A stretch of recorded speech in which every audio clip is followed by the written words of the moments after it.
us about the big play, the punch out. Just kind of how did you see the play unfold?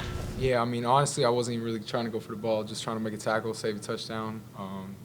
Was able to, get the ball out. Huge game-changing play right there. Obviously, CB picked it up. I thought he was going to score. He should have scored, man. But, yeah, it's game-changing play for sure. So you didn't actually punch at it? You just were rapid? Yeah, just really going for the ball. Obviously slippery conditions out there, so obviously any ball carrier, obviously, it's going to be a little more slippery. But, yeah, I really wasn't even trying to go for the ball. How, just describe how the footing affected you and how you dealt with how tough was it? Yeah, the first drive right there, I feel like we were kind of back at our heels and stuff. A lot of guys not really getting their footing and stuff. And so after that first drive, we held them to 3, had a red zone stop, came to the sidelines, and we started switching out to the 7 stud, the longer cleats. So I think that made a huge difference for the game. But yeah, I mean. Getting your footing was tough. We kind of had to make adjustments the rest of the game, just, making sure that we're, our feet are under us. We're not taking too big of, steps and breaking too much out of our, center of gravity and stuff like that. So we were able to make adjustments throughout the game. Was it fun? Oh, yeah. That was probably the funnest game in my life right there. Obviously, big time Sunday night football game, snow game.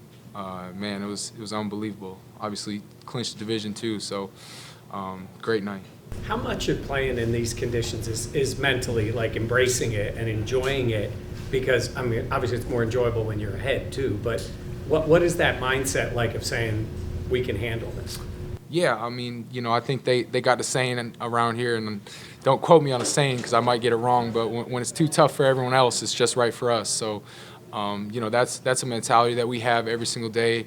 Whenever we can, coaches having us out practicing outside during the week and stuff like that. Just embracing the elements, embracing the mentality really, because it's real home field advantage here with the Bills Mafia, and obviously with the weather too. So we definitely take advantage of that. Any extra juice having Matt Milano back on the field? Oh yeah, man. I couldn't wait to get 58 out there, man. It was, I really have never played a game with him, because he went down early last year, and he really hasn't played since the London game, Jaguars last year. So, I was excited. Obviously, training camp, getting a lot of practices out there with him and stuff. But, you could feel the whole juice and energy of the whole team, defense rallying around him. Obviously, team captain. And just getting his feet wet, man, it was great to see 58 out there. Obviously, that's a really good team on the other side. But was there a moment when you kind of felt like, not to make a pun, but like there was an avalanche of like, okay, we got this game, like this is ours? Yeah, I mean, I feel like obviously our offense is rolling too. They were Jimbo was cranking a lot of big runs out and stuff like that.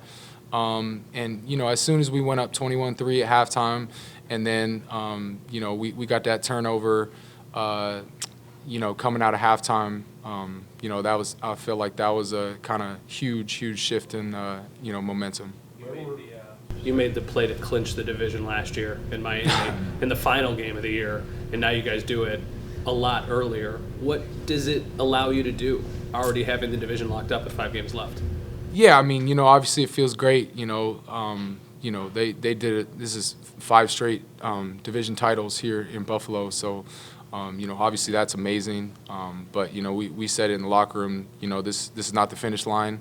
There's still a lot of season left. There's still a lot of games where we can get better and roll into the playoffs. And obviously it feels good clinching a playoff spot like that this early on. But this isn't the finish line. We still got a lot of ball left, and we're excited. Sorry. You're good. What was your vantage point on the Josh Allen, Amari Cooper? Oh man, I mean DBs were on the bench right there, and I mean we couldn't even believe our eyes. Like I've never seen anything like what Josh.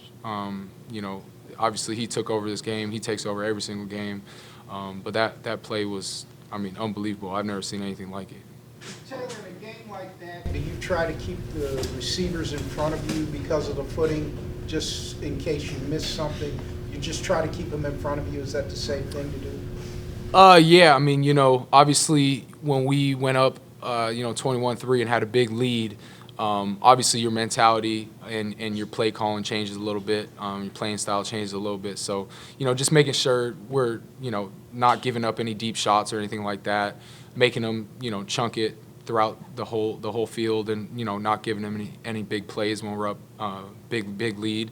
But, obviously with footing like that, just making sure we're deep enough and we're, staying within ourselves when we're planting and when we're changing direction, stuff like that.